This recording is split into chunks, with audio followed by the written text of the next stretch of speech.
difícil, como si las anteriores no lo hubieran sido. Encima arrancamos penalizando con 20 minutos de retraso porque tenemos que repasar una cuestión que quedó pendiente, que ustedes no me hicieron acordar y tenemos que rectificar. No, bueno, pero estos 20 minutos de la clase pasada. Pero no es obligatorio venir. Yo sí, porque tengo filmo. No, no se lo estoy diciendo en chiste de todas maneras. Ganaron los 20 minutos, tampoco se hacía.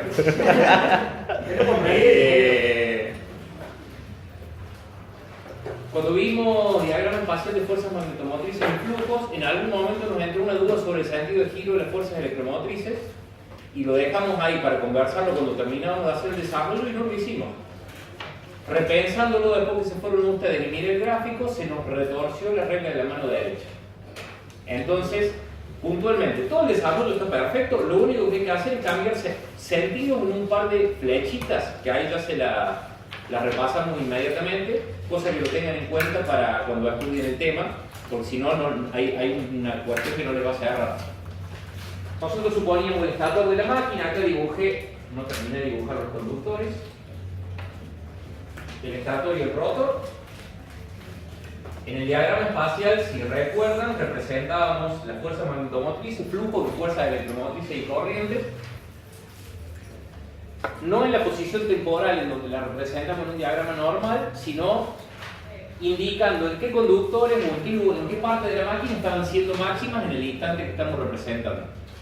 Entonces, ¿cómo arrancamos nuestro desarrollo? Decíamos, suponemos desde el eje de la máquina, el trazado de todo el sistema vectorial, tenemos una fuerza magnetomotriz de magnetización que sumada a la fuerza magnetomotriz de pérdidas en el hierro, que habíamos visto cómo se calculaba, nos daba la fuerza magnetomotriz resultante.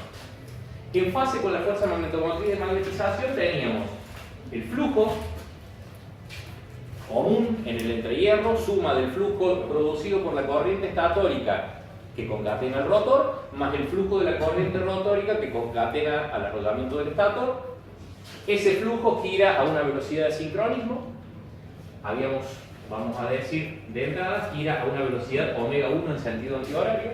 Ese flujo, en la medida que gire, induzca fuerzas electromotrices en el rotor y haga que circulen corrientes en el rotor si está cerrado en cortocircuito, va a hacer que el rotor gire a una velocidad omega en sentido antihorario. De manera tal que si nosotros decimos omega 1 menos omega dividido omega 1, esto es igual al deslizamiento. Donde si funciona como motor, omega es menor que omega 1. Donde si funciona como generador, lo estamos llevando a velocidad superior al sincronismo, omega es mayor que omega 1 y el deslizamiento, que es ese, se nos hace negativo. A partir de eso, como el flujo gira en sentido antihorario y la regla de la mano derecha aplica sobre los conductores para determinar el sentido de fuerza electromotriz, dejando que se mueva el flujo y manteniendo quietos los conductores tal cual lo tenemos, las fuerzas electromotrices que vamos a tener E sub 1 y E sub 2, en estos dos conductores, rotórico y estatórico, que están enfrentados al eje del polo, son salientes, no entrantes. Ahí arrancó nuestro error de desarrollo la semana pasada, las dibujamos entrantes. Por eso después dijimos, no, el rotor y las fuerzas magnetomotrices debieran girar al revés, para que sean salientes, para que sean entrantes. Pero para girar al revés, las corrientes atrasadas que dibujamos después deberían estar hacia arriba y ahí ya no nos cerraba nada. Conclusión, lo único que hay que cambiar, donde habíamos puesto flechas de este lado y puntos de acá, porque esas fuerzas electromotrices que son salientes, si suponemos que la máquina es de un solo par de polos, van a ser entrantes acá. Nosotros dibujamos salientes allá y entrantes. El hecho de que esto nos lleve a que la fuerza electromotriz es sub 2 en el arrollamiento cerrado en cortocircuito haga circular una corriente I sub 2 desfasada un ángulo phi sub 2 respecto de la FEM, retrasada porque gira en sentido antihorario, hace que entonces tengamos corriente saliente máxima en este conductor en donde la fuerza electromotriz no es máxima. El hecho de que tengamos esa corriente máxima saliente ahí quiere decir que tenemos una corriente máxima entrante acá en el rotor. Lo que nos lleva entonces a que por el sentido de circuitación de las líneas de campo producido por esas corrientes, vamos a tener la fuerza magnetomotriz F2 en esta posición. Si tenemos las corrientes al revés, tal cual lo dibujamos la semana pasada, el campo debería haber estado hacia arriba. Entonces, el único error que tenemos que solucionar es cambiar el sentido de las flechas de las corrientes y fuerzas electromotrices. Ya que estamos, lo cerramos. Tenemos la fuerza magnetomotriz F2, tenemos FR. Recordamos, FR es igual a la suma vectorial de F1 más F2. Como tenemos estas dos, entonces F1 es igual a F sub R más menos F sub 2. F1 aparece en esta posición, lo que nos lleva a decir que si desde F1 despejamos el valor de la corriente tiene que estar 90 grados en adelanto respecto de FR, y por ende entonces la corriente del estator va a ser saliente máxima en esa posición. No, perdón, ahí adentro de los círculos van las fuerzas electromotrices y las corrientes afuera.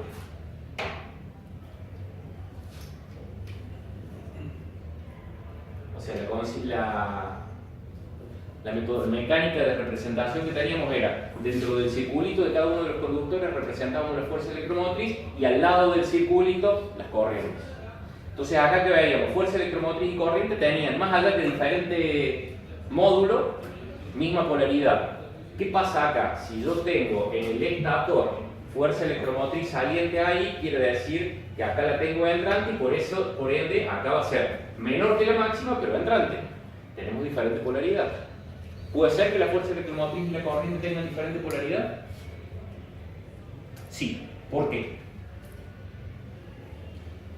Porque no necesariamente la corriente es impulsada por esa fuerza electromotriz.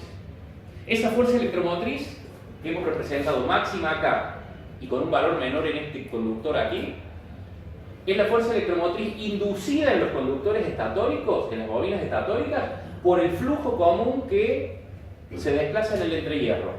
Pero en un motor, a la corriente, ¿quién le impulsa la fuerza electromotriz? En un motor. ¿Quién impulsa la corriente de carga del estator? ¿Alguien no sé? La fuente. La fuente, la red. La corriente entra impulsada por la tensión de la red y la fuerza electromotriz inducida en el motor va a tratar de oponerse a la tensión de la red.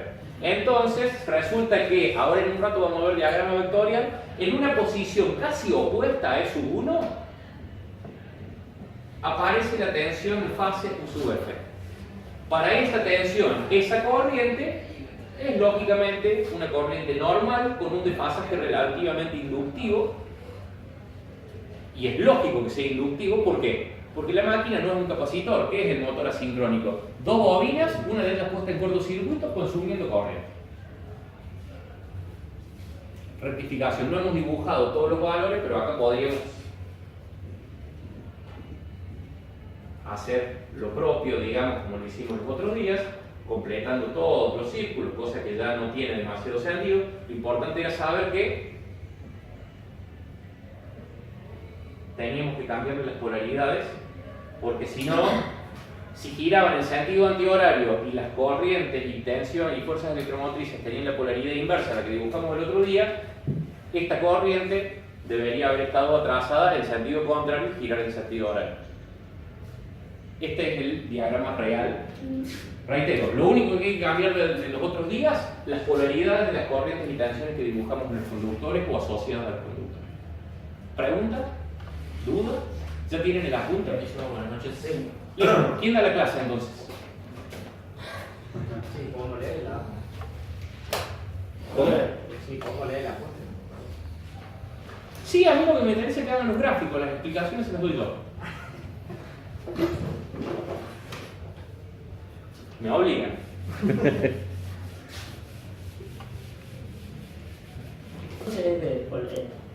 Es el desfasaje de la corriente que circula en el rotor. En el rotor con respecto a la fuerza electromotriz inducida en el rotor. El rotor, si es un rotor jaula de ardilla, tiene un arrollamiento en cortocircuito. Entonces la única limitación a esa circulación de corriente es la propia impedancia del arrollamiento, que en el caso extremo de la jaula de ardilla son barras puestas en cortocircuito, que van a tener una resistencia mínima y una reactancia que no va a ser muy grande, pero que va a existir también y por eso aparece el desfasaje. Que ahora en un ratito vamos a plantear las ecuaciones y ahí vamos a ver cómo lo obtenemos matemáticamente. Claro, pero entonces el momento que habíamos visto nosotros, el torque, Sí. que Está en función del coseno. pero no se puede variar ese No se puede variar, depende del comportamiento de la máquina. Casualmente ese es el problema que hace que el torque o par motor interno, cuando el rotor está detenido y la máquina tiene que arrancar, sea muy bajo y muchas veces no nos permite que arranque, porque es una cuestión de diseño de la máquina. Depende exclusivamente de la resistencia y de la reactancia del arrollamiento. Entonces tenemos que diseñar apropiadamente el arrollamiento rotórico para que el coseno de phi no nos altere tanto el par motor y la máquina pueda funcionar. Pero entonces, ¿qué es lo que varía que hace la curva esta? Ya lo vamos a estudiar. La clase que viene vamos a ver característica par deslizamiento, que es cómo se traza matemática y experimentalmente esa curva. No se desespere. No, está ahí. O sea, pero es uno de los temas. Claro.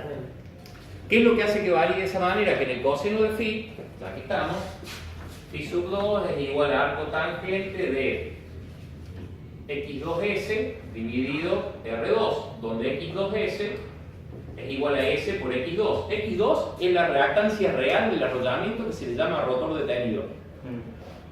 Pero en la medida que la máquina toma velocidad, el deslizamiento se achica. Al achicarse el deslizamiento se reduce la reactancia. Al reducirse la reactancia mejora el ángulo, achicando el ángulo y por ende mejorando el coseno. Pero cuando el rotor está frenado es cuando tenemos el máximo deslizamiento, por ende la mayor reactancia y el mayor phi y menor coseno. Ahí básicamente está la explicación. Claro. Hay una forma en los motores de rotor bobinado donde tenemos las tres bobinas conectadas al exterior a través de anillos rozantes, que después las terminamos poniendo en cortocircuito. Lo que se suele hacer es ponerle resistencias en serie para el arranque. Al ponerle resistencias en serie, y no importa que crezca la reactancia, vos haces crecer la resistencia artificialmente, externamente. Mejorás el factor de potencia y podés hacer, te lo adelanto ya que manifestaste tu interés, que esa curva que originalmente era así, si le incrementa resistencia, se haga así o incluso así. Entonces le conectas una resistencia para que arranque con este par. Cuando va perdiendo par y llegas a ese punto, le desconectas un tramo, tomas esta curva. Cuando llegas ahí, le desconectas todo y lo pones en equilibrio con la carga resistente, con el par resistente. Entonces tenés un par acelerante que es el mayor a lo largo de todo el proceso. Si no, arrancaría solo con este pequeño par y ni hablar si el par resistente cayera acá, que es mayor al par de arranque del motor. No tendría posibilidad de arrancar. Agregándole resistencia sí lo logras, pero tenés que tener un rotor bobinado, accesible desde el exterior. Cuando sean las 23:08 y todavía nos falten 25 minutos, tenemos otro culpable, no solo yo. Pero usted, si tiene que viajar, se puede ir sin ningún problema. Me avisa antes y yo le pongo el presente de todas maneras. No es que le vamos a poner ni siquiera tardanza, ni media falta, ni nada de eso. Sistemas de ecuaciones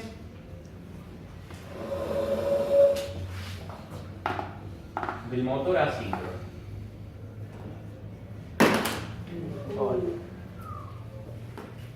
Los otros días hemos dicho, el motor asíncrono puede utilizarse y por ende estudiarse según diferentes formas de funcionamiento. Como motor, si lo conectamos a la red y lo dejamos que gire libremente a partir del par motor que desarrolla el campo magnético del entrehierro. Como generador, si lo llevamos a una velocidad superior al sincronismo con un medio externo. Como freno, si le invertimos el sentido de giro cuando está funcionando y antes de arrancar en sentido contrario, lógicamente tiene que frenarse. Pero también como transformador. Si le bloqueamos mecánicamente el rotor y tenemos un rotor bobinado con los bornes accesibles y a esos bornes conectamos cargas eléctricas, no es ni más ni menos que un transformador de campo rotante en lugar de ser de campo alternativo, que va a inducir corriente de tantas fases como tengamos el rotor de frecuencia igual a la del estator. Si tenemos un rotor jaula de ardilla y lo bloqueamos y lo conectamos a la red, también va a ser un transformador, pero como el rotor está en cortocircuito, ¿el transformador en qué condición de carga va a estar? En cortocircuito. No importa, es para hacer los estudios teóricos. Entonces a nuestro motor lo vamos a estudiar como un transformador. Es decir, vamos a ver cómo podemos hacer para simular el bloqueo del rotor y poder calcularlo como si fuese un transformador que a los bornes de ese rotor tenga una carga eléctrica y esa carga eléctrica va a ser equivalente a la carga mecánica real del rotor. Es decir, recordemos esto, toda potencia mecánica es equivalente a una potencia eléctrica activa. Es decir, podemos reemplazar a partir del circuito equivalente que vamos a trazar la potencia mecánica desarrollada en el eje por potencia eléctrica disipada en una resistencia. Y lo estudiamos directamente como un transformador. Entonces, para estudiar los sistemas de ecuaciones generales de esta máquina, vamos a hacer 3 estudios diferentes. El primero de ellos es al rotor bloqueado. ¿Qué es al rotor bloqueado? Con un freno mecánico hago que el rotor no tenga posibilidad de moverse y lo conecto a la red.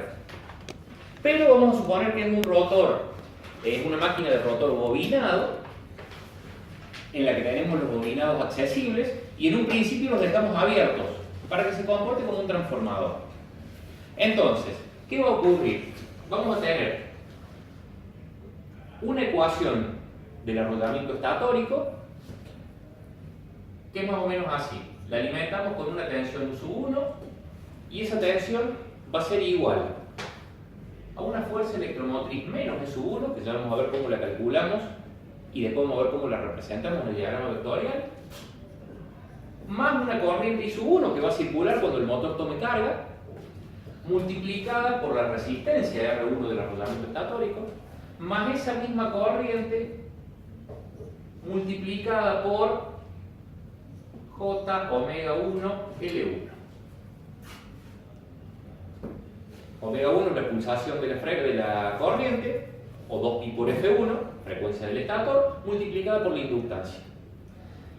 ¿Qué es S1? La fuerza electromotriz inducida en el estator por el flujo común que circula, que se desplaza en el entrehierro de la máquina. ¿Qué era el flujo común? Hagamos esto. Primero vamos a plantear la otra y después vemos de dónde lo calculamos. Vamos al rotor. Al rotor, más allá que lo podemos suponer a circuito abierto, dijimos recién, por el momento lo vamos a poner en cortocircuito. Si está en cortocircuito no tiene fuerza electromotriz, ni tensión de alimentación, no tiene alimentación externa. Entonces no tenemos tensión aplicada. Los bornes están cerrados entre sí. Entonces la ecuación tiene que dar siempre igual a 0. Y ahí en el rotor vamos a tener una fuerza electromotriz E sub 2, a la que se le van a descontar la caída de tensión I sub 2 por R2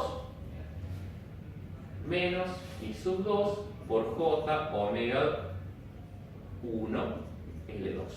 ¿Por qué J omega 1?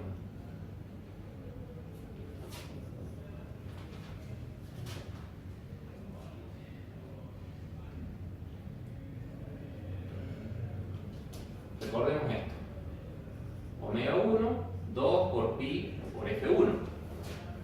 Si ambos son omega 1, en ambos es F1, ¿por qué en ambos arrollamientos trabajamos con F1 si dijimos que las frecuencias rotóricas van a ser diferentes? ¿El rotor bloqueado? Porque está el rotor bloqueado. Y recordemos esto.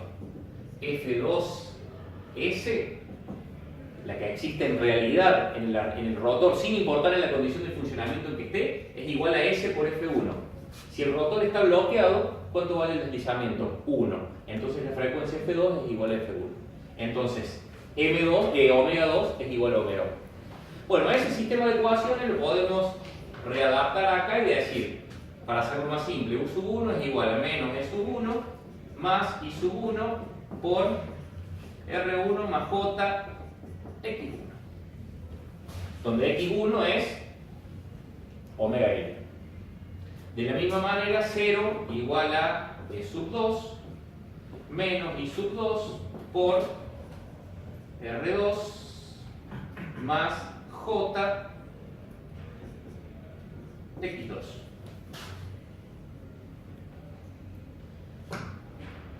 E sub 1, dijimos, es la fuerza electromotriz inducida en el arrollamiento estatórico por el flujo común.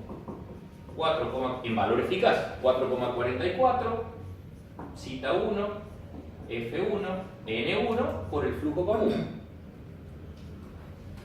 E sub 2 es igual a 4,44, cita 2, F1, N2 por el flujo. ¿Por qué F1? Porque el rotor está detenido. Entonces, ¿qué otra cosa tenemos acá para ver? X1 es igual a 2 por pi por F1 por L1, X2 es igual a 2 por pi por F1 por L2. En todos los casos F1 porque el rotor está bloqueado.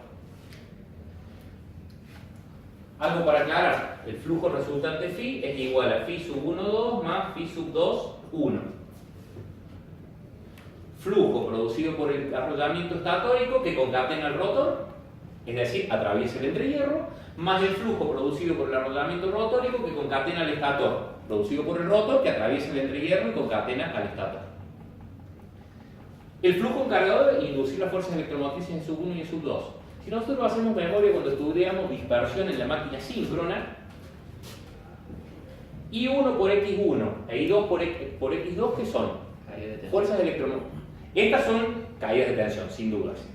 Pero son equivalentes a una fuerza electromotriz. ¿Por qué? Porque una caída de tensión en una reactancia es en realidad la fuerza electromotriz autoinducida en esa reactancia por la propia corriente de carga. Y calculábamos una E sub D. Acá podríamos calcular la E sub D1 del estator, la E sub D2 del rotor. Y esa fuerza electromotriz E sub D es la autoinducida por el flujo de dispersión que es alterno en ambos rodamientos. ¿Se acuerdan? Bueno, el flujo phi sub 1 sigma es el que se encarga de darnos la fuerza electromotriz E sub D1 igual a I por X1. Y el flujo phi sub 2 sigma es el que nos induce la fuerza electromotriz E sub D2 de dispersión del rotor igual a I sub 2 por X2. I1 por X1, I2 por X2.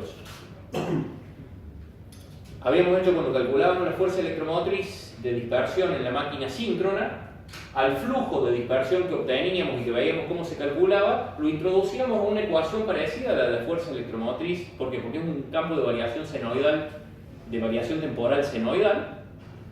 Con esta formulita nos permite calcular cualquier fuerza electromotriz. ¿Se acuerdan? Todo campo que varíe senoidalmente, a ese flujo lo introduzco a esta fórmula, que cuando la dedujimos en las primeras clases, calculábamos la variación, la fuerza electromotriz media que se inducía, obtenido el valor medio que era 4 zeta Fn por phi, lo multiplicamos por 1,11, que era el factor de forma, para pasar del valor medio de la onda al valor eficaz. Y de ahí en adelante, cualquier campo que varíe senoidalmente, con esa fórmula nos da fuerza electromotriz eficaz.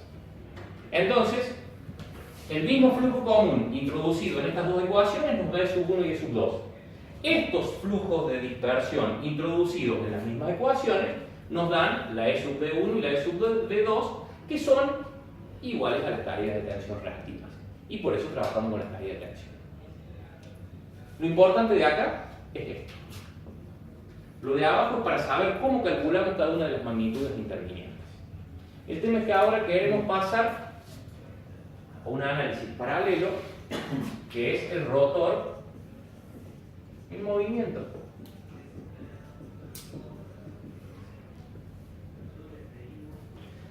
¿Qué cambia en el estator si el rotor está en movimiento? La omega, la frecuencia. No. ¿Qué cambia en el estator si el rotor está en movimiento? Ah, el estator. El estator sigue estando igual de quietito y le sigue circulando la misma corriente con la misma frecuencia, siempre que esté alimentado por la misma tensión y la misma frecuencia. Entonces, si lo alimentamos con la misma tensión U sub 1, vamos a tener una fuerza electromotriz menos E sub 1 más I sub 1 por R1 más J X1 y nada cambia. ¿Por qué?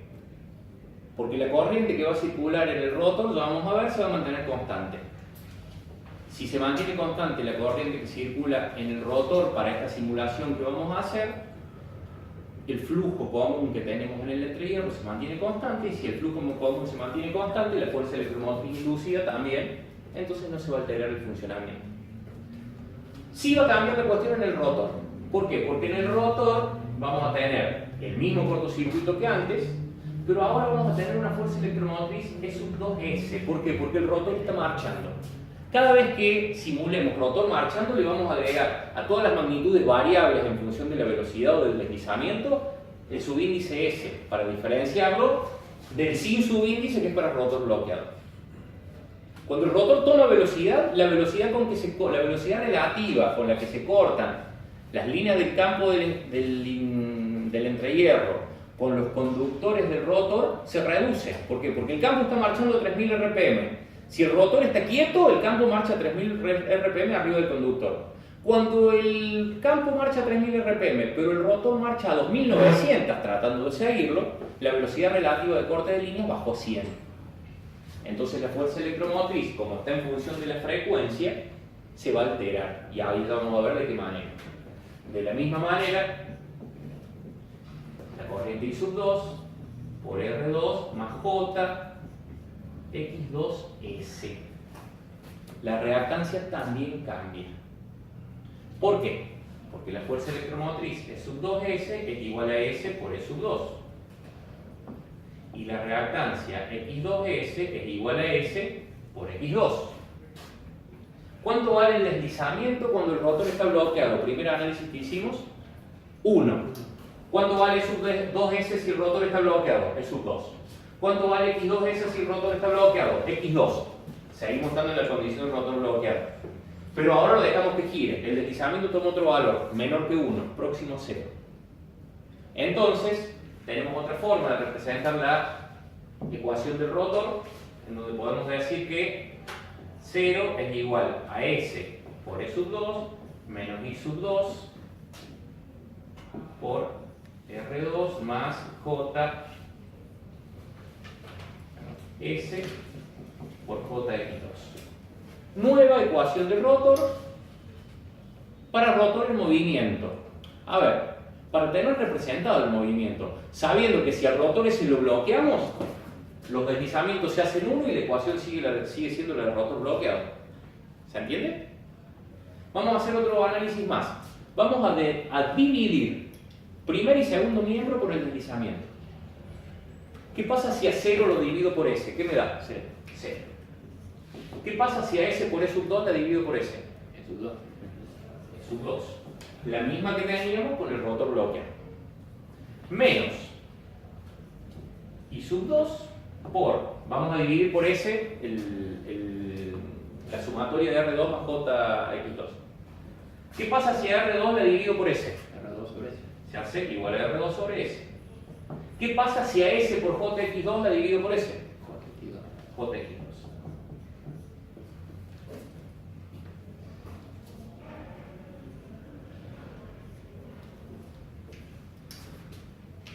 Estas dos ecuaciones que tenemos acá serían lo mismo, porque lo único que hemos hecho es dividir primer y segundo miembro por S en la segunda, y mientras yo divida por la misma magnitud ambos miembros, la igualdad no cambia. En una tengo las magnitudes S por E sub 2 y S por JX2, que son de rotor en movimiento, y en la otra tengo E sub 2, que es de rotor bloqueado, y X2, que es de rotor bloqueado. ¿Pero qué cambio en la segunda? La resistencia. La resistencia pasó de R2 a R2 sobre S. R2 sobre S, ¿qué valores puede tomar? Deja de ser constante. En la primera que teníamos, S por E sub 2 no era constante en la medida que variara S. S por X2 no era constante en la medida que variara S. Acá E sub 2 y X2 son constantes. Pero cuando antes R2 era fija, ahora está dividida por S. Y el deslizamiento, cuando el rotor está quietito y lo voy a poner en marcha, vale 1. Pero en la medida que tomo velocidad, se hace próximo a 0. Entonces, cambié de fuerza electromotriz y reactancia variable a resistencia variable. ¿Cuál es la resistencia más chica que puedo llegar a tener? Cuando tenga el máximo denominador funcionando como un motor, S igual a 1, R2, rotor bloqueado. En la medida que comienza a marchar, es el equivalente, poner en marcha el motor es el equivalente a incrementarle la resistencia al rotor manteniéndolo quieto. Ahora, queremos ver si esas dos ecuaciones son equivalentes. ¿Cómo sabemos si son equivalentes? Si producen el mismo efecto o si nos representan idénticos efectos dentro del motor. ¿Cómo podemos calcularla? O verificarlo eso. Calculando I sub 2 para ambos casos. Para la ecuación 1 y para la ecuación 2. De la ecuación 1 y de la ecuación 2. ¿Cuánto valdría I sub 2 si la despejamos de la ecuación 1? S por acá nos queda igual a S por E sub 2 dividido R2 más S por sector comparto más S por J X2. ¿Cuánto valdría si la despejamos de la segunda? E sub 2 dividido en paréntesis. E sub 2 dividido R2 sobre S más J X2. ¿Cómo le va? ¿Qué pasa si a la de arriba dividimos numerador y denominador por S? Es decir, acá dividimos por S y acá dividimos por S. No estamos alterando. Queda arriba igual a E sub 2 y abajo dividido R2 sobre S más JX2. La corriente mantiene su valor, mantiene su módulo. Veamos de la ecuación 1 a que es igual phi sub 2. Es decir, la corriente no altera su módulo. Veamos si altera su desfasaje respecto de la fuerza electromotriz en sub 2. Phi sub 2 es igual a arco tangente de, para la ecuación 1, de la componente reactiva sobre la resistiva.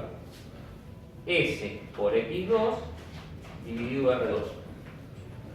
Veamos en la ecuación 2.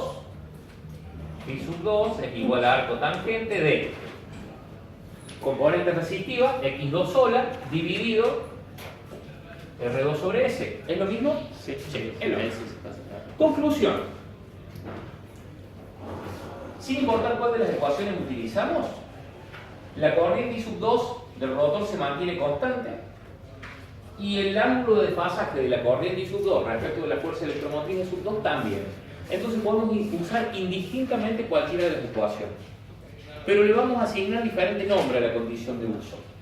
La primera es la ecuación del rotor en movimiento. Real, girando. ¿Por qué? Porque la fuerza electromotriz se redujo a causa de la frecuencia y la reactancia se redujo a causa de la frecuencia. La segunda, en cambio, tiene una fuerza electromotriz y una reactancia que se corresponde con la de rotor bloqueado. Pero se comporta igual porque hemos modificado la resistencia. Entonces, es como que el rotor estuviera bloqueado, pero le incrementamos la resistencia para que se comporte igual que si estuviera marchando. Ecuación del rotor reducido al reposo. Artificialmente lo freno y le altero la resistencia para que el motor siga manifestando los mismos efectos que si estuviera marchando, pero estando quietito. Entonces lo puedo estudiar libremente como un transformador. Entonces, por eso, ecuación del rotor reducida al reposo. Simula movimiento, pero sin estar en movimiento.